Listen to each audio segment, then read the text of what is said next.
இந்த புத்தகத்தில் 3 சிறப்பு அம்சங்கள் இருக்குன்னு நான் நினைக்கிறேன். ஒன்று, அதன் தலைப்பு அவரும் நானும். 2வது, அது எழுதப்பட்டிருக்கும் நடை, எளிய நடை. 3வது, அதன் கண்டென்ட், அதன் உள்ளடக்கம். இந்த 3 பற்றியுமே மிக சிறப்பாக பல மணி நேரங்கள் என்னால் பேச முடியும். ஏனென்றால் அவரும் நானும் முதல் பாகம், 2ஆம் பாகம், 2ஐயும் கீழே வைக்காமல் படித்து ரசித்தவள் நான். ஒரு புனைக்கதைக்கு இருக்கக்கூடிய அந்த சுவாரஸ்யம், எந்த புத்தகத்தையுமே எப்படி முதல்ல மதிப்பிடணும்னா அன்புட் டவுனபிள்னு சொல்லுவாங்க. கீழே வைக்கக்கூடாது. சமைக்கிறோம், சாப்பிட்றோம், வெளியில் போடுறோம், உடனே வந்து திருப்பி தூக்கி படிக்கணும். அதை கையை விட்டு கீழே வரைக்கும் வைக்கக்கூடாது. அந்த மாதிரி எந்த புஸ்தகம் உங்களுடைய ஈர்க்கிறதோ அந்த புத்தகம் மாதிரி தான் இந்த 2 பாகங்களுமே அமைஞ்சிருக்கு. இது எப்படி இவ்வளோ ஒரு அழகான ஒரு எழுத்தாளராக துர்கா நீங்கள் ஆனீங்கன்னு எனக்கு தெரியல. லோகநாயகிக்கும் என்னுடைய பாராட்டுக்கள். ஆனாலும் ரொம்ப நிஜமாகவே எல்லோரும் படிக்க வேண்டிய புத்தகங்கள்னு நான் நினைக்கிறேன். அவரும் நானும் இது வரைக்கும் யாராவது இது மாதிரி தலைப்பு கொடுத்துருக்காங்களா? என்ன ஒரு கவர்ச்சியான, அதே சமயத்தில் நெஞ்சுக்கு நெருக்கமான ஒரு தலைப்பு. ஒரு ஊருக்கு போகிறோம், தூரத்தில் ஒரு கோவில் தெரியறது, போகலாமா வேண்டாமான்னு யோசிக்கிறோம். அதோட கோபுரம், அதோட வேலை அமைப்பு, அதை பார்த்து கம்பீரம், அதை பார்த்து நம்ம வெளியே சுண்டி இழுக்கிறது. அதே போல் அவரும் நானும் என்ற தலைப்பே நம்மளை வந்து என்ன படி என்ன படி என்ன படின்னு சொல்கிறது. இந்த தலைப்பை தேர்ந்தெடுத்ததற்காகவே நான் துர்கா அவர்களை மனதார முதலில் பாராட்டுகிறேன். இந்த புத்தகத்தை பற்றி இன்று வெளியாகும் இந்த 2ஆம் பாகத்தை பற்றி பேசுவதற்கு முன்னால் முதல் பாகத்தை கொஞ்சம் தொட்டுக்கணும்னு நினைக்கிறேன் நான். ஏன்னா அதோட தொடர்ச்சி தான் இது. நாடறிந்த முதலமைச்சர், அவரை பற்றி எல்லாம் நம்ம மீடியா மூலமாக தான் என் போன்றவர்களுக்கு தெரியும். ஆனால் அவருடைய மறுபக்கத்தை எத்தனை அழகாக வெளிச்சம் போட்டு யதார்த்தமாக உண்மைபூர்வமாக நமக்கு அறிமுகப்படுத்துகிறார்ங்கிறத நினைக்கும் போது ரொம்ப சந்தோஷமாக இருக்குது. இது மணிக்கணக்கில் இதை பற்றி பேச முடியும். ஏனென்றால் அவ்வளோ விஷயங்களை நமக்கு சிந்திக்க வைக்கிற, விழிப்புணர்வை தருகிற விஷயங்களெல்லாம் இதில் எழுதியிருக்கார். ரொம்ப ஆச்சரியமாக இருக்குது. நான் படித்த போது இது எனக்கு தோணவே இல்லையே அப்படின்னு நிறைய இடங்களில் நான் ஃபீல் பண்ணேன். முதல் பாகத்தை ஒரு குடும்ப தலைவியாக, ஒரு மனுஷியாக, ஒரு பெண்ணாக உணர்ச்சி பூர்வமாக எழுதியுள்ளவர் 2ஆம் பாகத்தை முதலமைச்சரின் மனைவியாக, பொறுப்புள்ள மனைவியாக, அந்த கண்ணோட்டத்திலிருந்து நமக்கு பல சம்பவங்களை நமக்கு கொடுக்கிறார். 2மே 800 கிட்டத்தட்ட 1000 பக்கங்கள் கொண்ட புத்தகங்கள் தான். இதில் என்ன 2வது நான் சொன்ன மாதிரி அந்த நடை இருக்குது பாருங்கள். நிஜமாக சொல்கிறேன், நீங்கள் தயவு செஞ்சு ஒருத்தரும் அந்த புஸ்தகத்தை படிக்கும்போது உங்களுக்கு தெரியும், துர்கா அம்மா எதிர்க்க உட்காந்து நம்ம கையை பிடிச்சிட்டு நம்மக்கிட்ட பேசுகிறாங்க. அப்படியே ஒரு யதார்த்தமான, எளிமையான, மனசில் வந்து அப்படி பச்சக்குன்னு உட்காந்துக்கிற எழுத்துக்கள். இது அந்த வேஷம் போடாத எழுத்துக்கள்ங்க. இந்த இந்த இந்த 2 புத்தகமே செயற்கைத்தன்மை கிடையாது, உண்மை பூர்வமாக டிரான்ஸ்பெரண்ட் பயோகிராஃபி. ஒரு பயோகிராஃபியில் 2 விஷயம் ரொம்ப முக்கியம். பொய் இருக்கக்கூடாது, மிகைப்படுத்துதல் இருக்கக்கூடாது. இது 2மே இல்லாமல் அது நெஞ்சிலேருந்து அவர் நம்மளோட பகிர்ந்து கொள்கிறார் என்பது ஒவ்வொரு வரியிலையும், ஒவ்வொரு வார்த்தையிலையும் நமக்கு தெரிகிறது. முதல்வர் அவர்களுடைய இந்த மாதிரி இன்னொரு பக்கம்ங்கிறது ஆச்சரியமான விஷயமாக எனக்கு இருந்தது. இது அவரை பற்றி பல விஷயம் தெரியும். அவர் குறிஞ்சி மலரில் நடித்ததுலேருந்து எல்லாமே மீடியா மூலமாக தான் தெரியுமே தவிர, எங்களை மாதிரி இவங்க சொல்கிற சில விஷயங்களெல்லாம் ஸ்கூல் கிளம்புறப்போ குழந்தை எங்கள் வீட்டுக்காரங்க தான் குளிக்க வச்சு ஷூ சாக்ஸ் போட்டு சாப்பாடு ஊட்டி விட்டு கிளப்பி விடுவாங்க. உதயா பிறந்தப்போ எனக்கு ஹேர்னியா ஆப்ரேஷன் நடந்ததால் குனிஞ்சு நிமிர்ந்து வேலை செய்ய முடியாத நிலையில் இருந்தேன். அதனால் காலையில் குழந்தைகளை குளிக்க, சாப்பிட வச்சு ஸ்கூலில் விட்டுட்டு வர பொறுப்பை ஏற்றுக்கிட்டு இருந்தாங்க. கடமையாக இதை செய்ய மாட்டாங்க, ரசித்து செய்வாங்க. நானாவது கொஞ்சம் திட்டுவேன், ஆனால் அவங்க ரொம்ப பொறுமையாக குழந்தைங்கள் கேள்விக்கு பதில் சொல்வார். குழந்தைங்களுக்கு நீச்சல் கூட அவர் தாங்க கற்றுக் கொடுத்தாரு.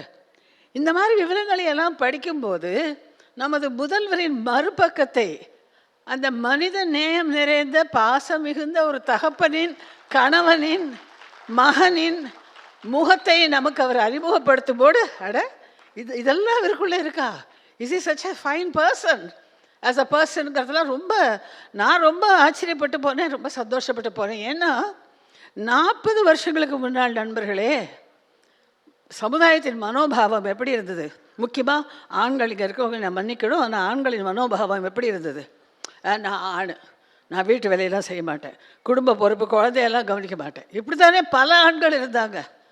அந்த காலகட்டத்தில் இவர் இதெல்லாம் செஞ்சுருக்காருங்கிறத நினச்சி பார்க்கும்போது நிஜமாவே 2 கையும் தட்டி பாராட்டி கொண்டாடணும் போல் எனக்கு சந்தோஷமாக இருக்குது. திருமதி துர்கா அவர்கள் தான் வணங்கும் தெய்வங்களை பற்றியெல்லாம், தான் போகும் கோவில்களை பற்றியெல்லாம் வெளிப்படையாக எழுதியிருக்காங்க. That is why I call this a very transparent truthful ரைட்டிங்னுட்டு. அவங்க எத்தனை கோவிலுக்கு போனோம், எப்படி கண்ணீர் மல்க ஒரு கோவிலையும் இருந்தோம். அவர் மிஸ்ஸால் சிறையில் இருந்தபோது எப்படி தெய்வங்களை வேண்டிக் கொண்டார், கிருஷ்ணர் கோவிலுக்கு போனார், கபாலீஸ்வரருக்கு எப்படி தினம் போனார், அப்புறம் ஷீரடி பாபா, புட்டபர்த்தி பாபா, இன்னும் பல கோவில்கள். எந்த ஒரு விஷயமானாலும் பிரச்சனையானாலும் குலதெய்வன் அங்காளம்மனுக்கு எப்படி பிரார்த்திக்கொள்வது எல்லாம் விலாவாரியாக எழுதியிருக்காங்க, ரசிக்கும்படி எழுதியிருக்காங்க. இல்லை எனக்கு என்ன ரொம்ப சந்தோஷமும் ஆச்சரியமும் இருந்ததுனாக்கா, முதல்வரோட கொள்கை வேற, ஆனால் இவங்க இத்தனையும் இப்படி வெளிப்படையாக எழுதுறதுக்கு இவருக்கு அந்த சுதந்திரத்தை அவர் கொடுத்துருக்காரு. பார்த்தீங்களா, அவர் தான் ஒரு வண்டர்ஃபுல் ஹஸ்பண்ட். ஒரு பெண்ணாக நான் சொல்கிறேன், நான் ஃபெமினிஸ்டெல்லாம் இல்லை, பெண் உரிமைக்கெல்லாம் நான் போராடுறவில்லை, மனித உரிமைக்கு போராடுறவன், ஐ எம் அ ஹியூமனிஸ்ட்.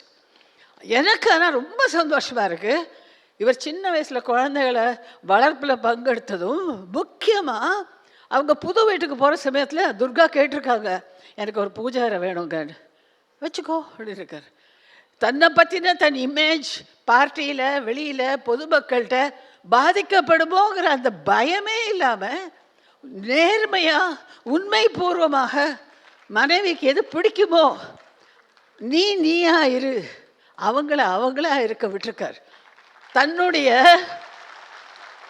சொந்த விருப்பு வெறுப்புகளை அவர் மேல் திணிக்காமல் அவங்கள ஒரு மனுஷியாக பார்த்து அந்த ஒரு அன்பு செலுத்துறது வேற, எக்ஸ்ட்ராடினரி லவ் இருக்குது அவங்களுக்குள்ள, அது வேற. ஆனால் அப்படி ஒரு மரியாதை இருக்குது பாருங்க. இது ரொம்ப ரொம்ப ஒரு எல்லாரும் அவசியம் இந்த புத்தகத்தை படிக்கணும். டிஎம்கே பீப்புள் மட்டும் இல்லைங்க, other party people also please read this.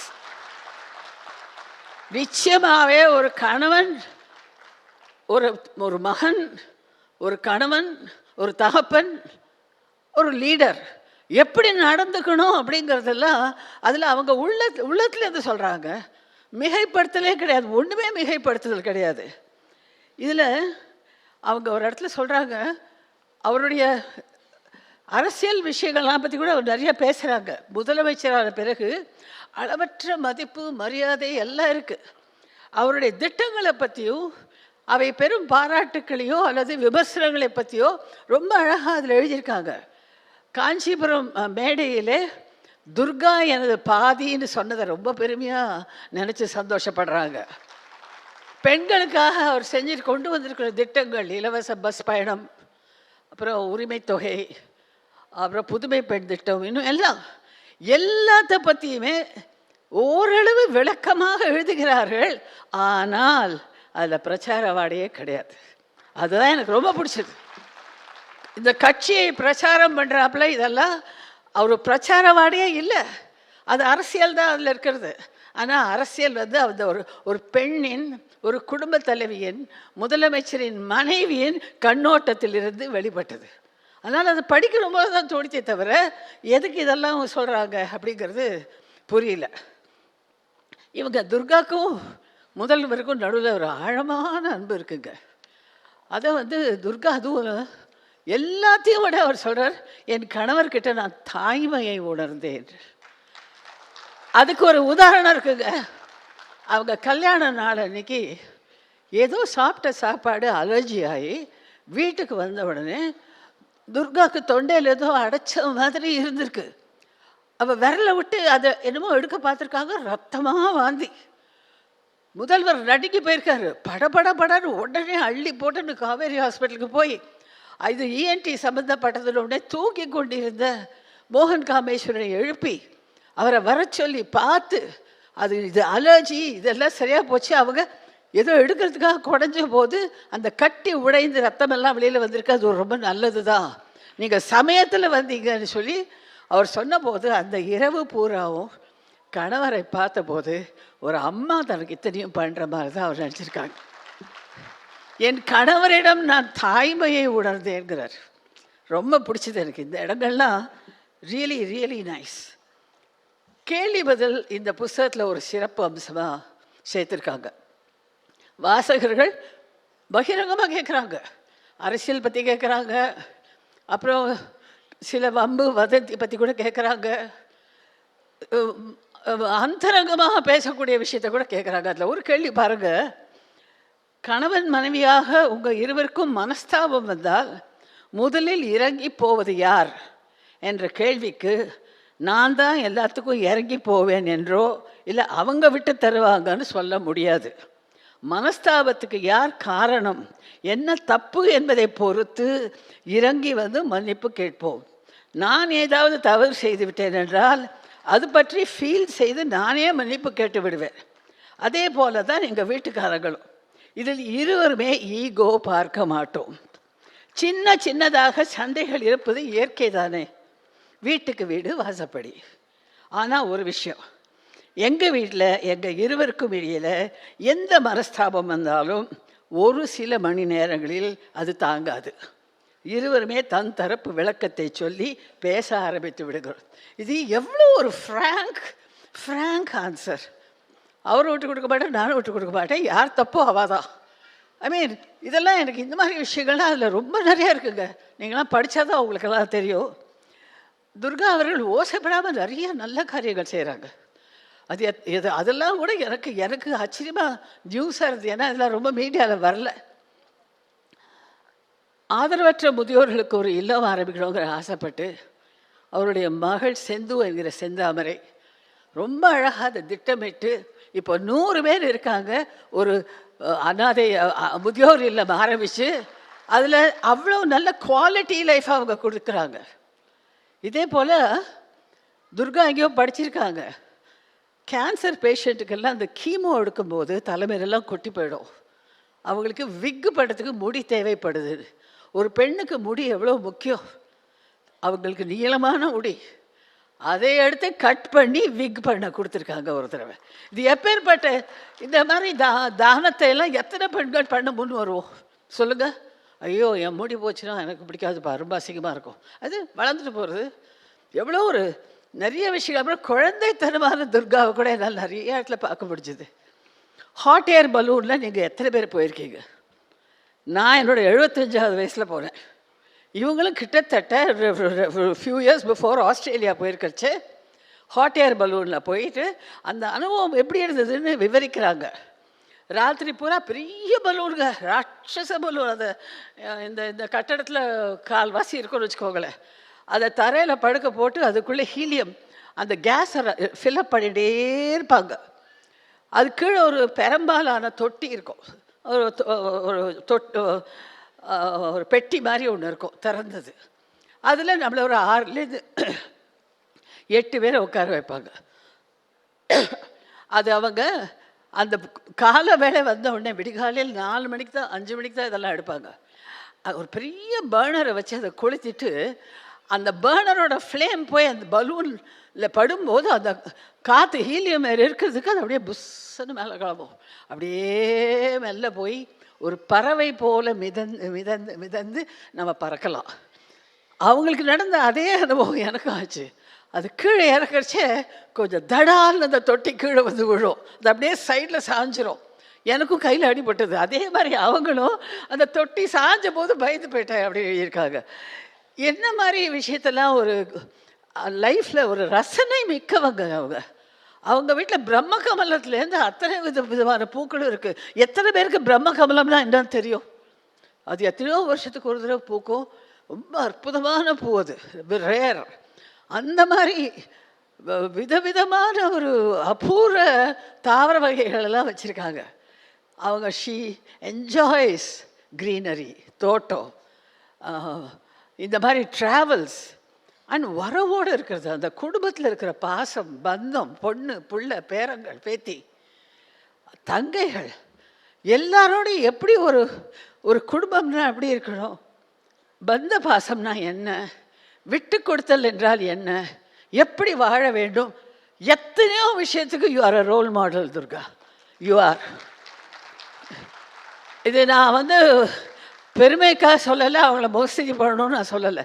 நிஜமாகவே ஒரு தடவை நான் அவங்கள ஒரு ஜெயாவகின்னு ஒருத்தவங்க சாய்பாபா பற்றி புக்கு போட்டாங்க. அவங்க அதை ரிலீஸ் பண்ணுறப்போ துர்காம்மா வருவாங்களா வைப்பாங்களா. இன்றைக்கி துர்காவெல்லாம் அவ்வளோ பழக்கம் கிடையாது. ஆனாலும் நான் ஃபோன் பண்ணேன் அவங்களுக்கு, பண்ணி இந்த மாதிரி சிவசங்கரி பேசுகிறேன், இந்த மாதிரி பாபா பற்றி ஒரு புக்கு, என்றைக்கு நாளன்னைக்கு 2 நாள் தான் இருக்குது டைம். இது இங்கே நாங்கள் கிருஷ்ணார சபாலையோ இல்லை நாதகர சபாவில் வெளியிடுறோம், நீங்கள் வர முடியுமா, புஸ்தகம் வாங்கிட்டு அவங்க ரொம்ப சந்தோஷப்படுவாங்க. தலைவரை கேட்டுட்டு சொல்கிறேன், ஏன்னா ஒரு கல்யாணம் இருக்குது போகிறதுக்கு அப்படின்னாங்க. சரி, ஏதோ நம்மக்கிட்ட ஒரு சாக்கு சொல்கிறாங்க போல இருக்குன்னு நான் நினச்சேன். நம்பினா போங்க, நம்மகிட்ட போங்க, அவங்களுக்கு தெரிஞ்சவங்களுக்கு தெரியும்.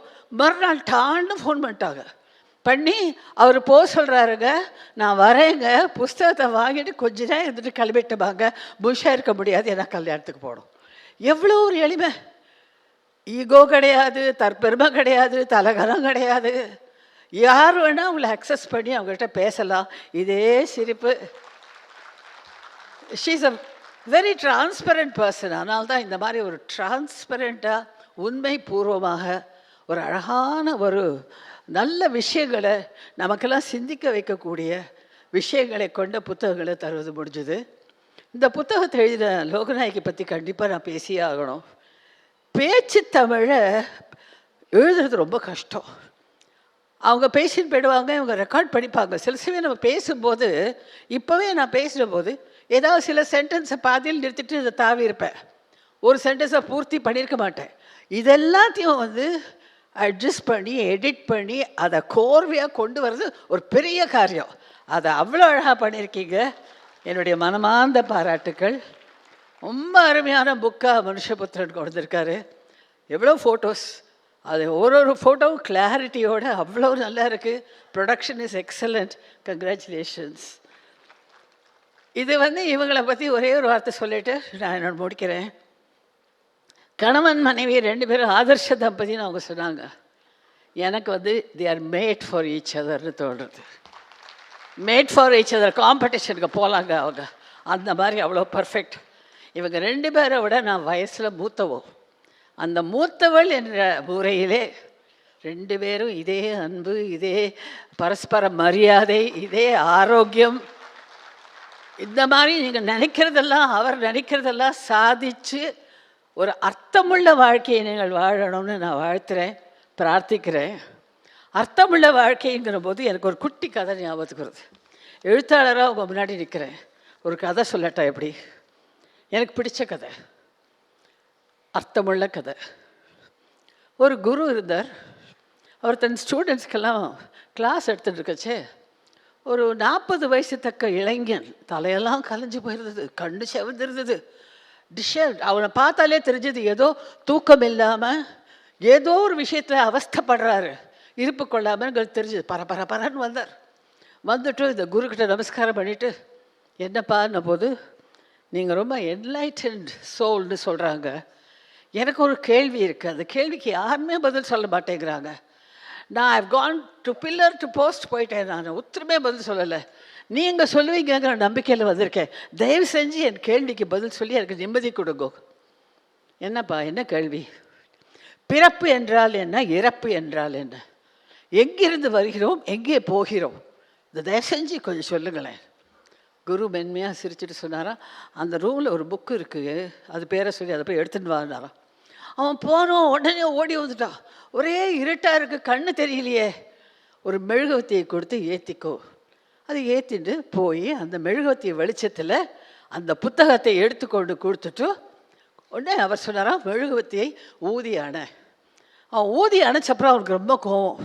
உங்கள் மேலே எவ்வளோ பெரிய நம்பிக்கையில் நான் வந்தேன், என் கேள்விக்கெல்லாம் நீங்கள் பதில் சொல்வீங்கன்னு வந்தால் ஒரு மெழுகுவத்தி எடுத்துக்கோ, அங்கே போ ஏற்றிக்கோ, ஒரு புஸ்தகத்தை கொண்டா அணைங்கிறீங்க, என்ன விளையாட்டாக இருக்கான்னு கேட்குற போது அவர் சொன்னார், இந்த மெழுகுவத்தியில் வெளிச்சம் வந்ததே, அது எங்கேருந்து வந்தது தெரியாது. ஊதி அணைத்தாயே எங்கே போச்சு தெரியாது. உனக்கு அந்த வெளிச்சம் எங்கேருந்து வந்ததுன்னு தெரியாது, எங்கே போச்சுன்னு தெரியாது. ஆனால் அந்த வெளிச்சம் இருந்த நாழிகையிலே உபயோகரமாக காரியங்கள் செய்தாயே. அதே போல் பிறப்பு என்றால் என்ன, இறப்பு என்றால் என்ன, எங்கேருந்து வரும், எங்கே போகிறத பற்றி கவலைப்படாமல் உயிரோடு இருக்கும்போது அர்த்தமுள்ள காரியங்களை செய்து வாழ்க்கையை அர்த்தமுள்ளதாக ஆக்கிக்கொள் என்று சொன்னார்கள்.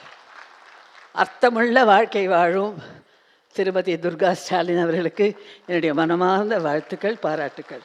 நன்றி.